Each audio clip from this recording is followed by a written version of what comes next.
Your bank charges on that sheet should be zero. You should not be paying a penny to be doing business with a bank. If you're running $200,000, $300,000 a year or more or a little less through a bank, they should be thrilled to have you there. If you're with a big monster mega bank, you're a number. You may walk into your bank and you've got a relationship going with the manager. You're with one of these big banks. You need to grow, you need a line of credit, or you need to expand your line of credit. So you go walking into that branch, and John, the manager's gone. He's gone. He's been traded to some other bank or some other branch. They care about the bigger businesses, not us. They want the big guys with 300 and 400 employees that are doing $100 million a year. The community banks, however, and y'all all have community banks or credit unions in your area, they care. If you're going to walk in and bring them $200,000 worth of money you're going to run through, plus maybe your personal account or savings account, they're going to be thrilled to have you there. And the world opens up to you. They will not charge you all these fees that you get hit with. You need to set up some sort of wire transfer. The big banks will cost $25. They'll do it for free. You get to know the banker there. He's the guy, he's the president. He's the one who's there every day. You get to know him, have lunch with him. He comes by your place. See what happens in 8 months when you go to him and say, you know, John, I need to set up a second location. We're doing well. I need $100,000. He doesn't have to run your application through a computer or go to a board. He can right then make a decision based on the fact that he knows you and he knows your account. He can, and odds are excellent that he'll say, okay, Jane, I think do it. Let's do it. And right then he can hand you a check, or you can set your account up so you can start using it. So banking, if you're with a big, huge bank, think about switching. Think about working with a company, with a bank that cares about you and is thrilled to have your business there. Okay, the other thing I want to talk about as far as operational expenses is taxes. This year, 2011, tax codes, state and federal, have changed a lot. It's not your responsibility to keep up with these things. You're small business people. You've got your own businesses to run. You've either got an accountant or you got a bookkeeper, somebody who's responsible for those things. Make sure that they know that they're up on it, because if you want to save money, there are thousands of dollars in deduction changes that have occurred this year. Things that you need to know about. If you've got the neighbor down the street doing your books, and she is not up on small business, you may be losing money. So I know having your accounting done, having a CPA can get a little pricey, but they can save you thousands of dollars. So whoever is doing your books, make sure that they specialize in small business, that maybe they've got some other retailers that they're doing business with. If you have to switch, it's your money. It's critical. I know over the years, the CPA that I've been using for years has small business customers. That's what he specializes in. He knows it. He lives it. And he has saved me tens of thousands of dollars. So those two things, your bank relationship and your accounting relationship, can really help you out. Okay. Your inventory. You guys are here to buy stuff. Most of you have got a lot of money tied up in your inventory.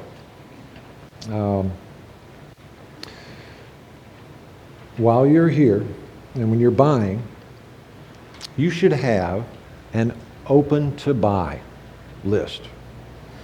That's the list that tells you how much money you can spend when you're here. That's it, no more. What you should be buying it on, what department or what area of your business you should be spending money on, and it should be by price point and by profit. What sort of profit margin are you going to make on this stuff? Now, some of you may not have an open to buy. When you go home, Google it. Literally Google open to buy. The world will open up for you. It would educate you on it.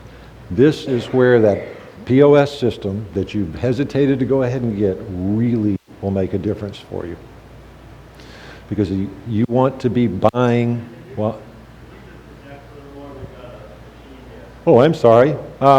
We do have a couple of seats up here if you want to move up. Oh, I'm sorry. Okay, y'all. So everybody in the back can't hear? If you can turn that off, that would be great. Thank you, sir. Is there a way to do that? Again, we've got some seats up front if y'all want to move up a little bit. I don't bite, and I'm not going to call on you to come up here and do anything. Okay, again, on merchandise, y'all are here to buy merchandise that will give you the greatest profit. You're not here to buy stuff that you can put on sale and pass that profit on to your customers. So you're armed. Sorry, y'all. You're armed with an open to buy or a list of stuff that you're going to buy. Keep in mind that the exhibitors here, the vendors, they want you to succeed. You're their livelihood. We have all kinds of sound problems here, don't we?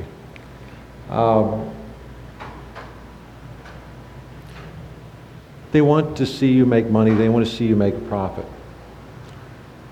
So, excuse me, y'all. We're getting a little feedback here, and it's making them crazy, and the folks in the back can't hear that well. The heating and air units that are on, is there anything we can do about that? If you could ask them. Okay, sorry, folks. Whatever you want to do with it. Technical difficulties. Here, let me turn this off. Let me do that.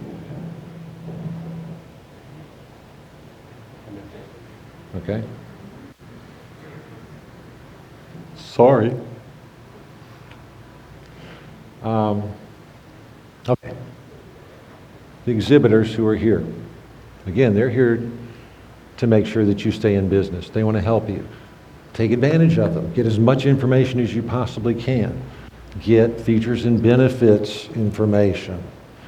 If they're a traveling representative, set an appointment with them for them to come to your place and train your staff. Now, on the other side of the coin, these exhibitors are salespeople. Many of them are very good at what they do. They're professionals. They're here to sell you product. Please do not overbuy, folks. You're here, you can get wrapped up in the excitement of everything, and they're going to offer you possibly closeouts, really good pricing on if you buy more things. Some of this stuff is great deal, will be a great deal for you. If you're being offered a great opportunity to buy, to create some profit on merchandise that you know your customers want, you know they're going to want it, and you know you can price it at full retail or higher, buy it. Keep in mind that you are not here to buy things that you like. You're here to buy things that your customers like. So keep these things in mind. It's easy to get wrapped up, and you could very well overspend. Remember, this is your money. This is your profit. Another thing about buying your inventory, I want you to buy unique, if at all possible. Y'all are in all sorts of different types of businesses. Whatever you stock, try and make it unique. And what I mean by unique is you don't want the big box retailers carrying it, and you don't want your competition to carry it. And if at all possible, you don't want somebody to be able to shop online and find it and beat your price. We don't want y'all, and it's happening in retail now, we don't want you to become a showroom. for the internet. It's starting to happen.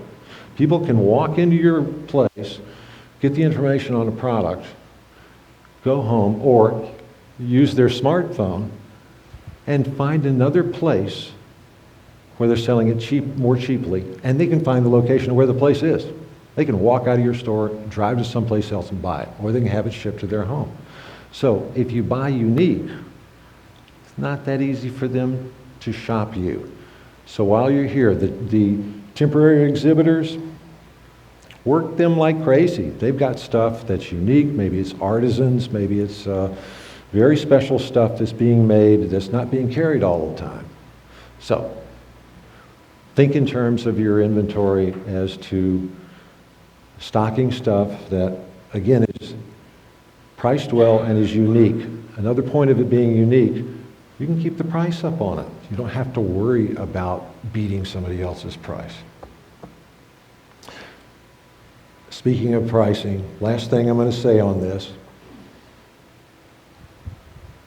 don't underprice your merchandise. We've been beaten up with the idea that everybody's got to offer 50% discounts and 75% discounts.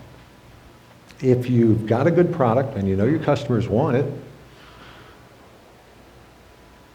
and it's priced right, why would you even think about discounting it?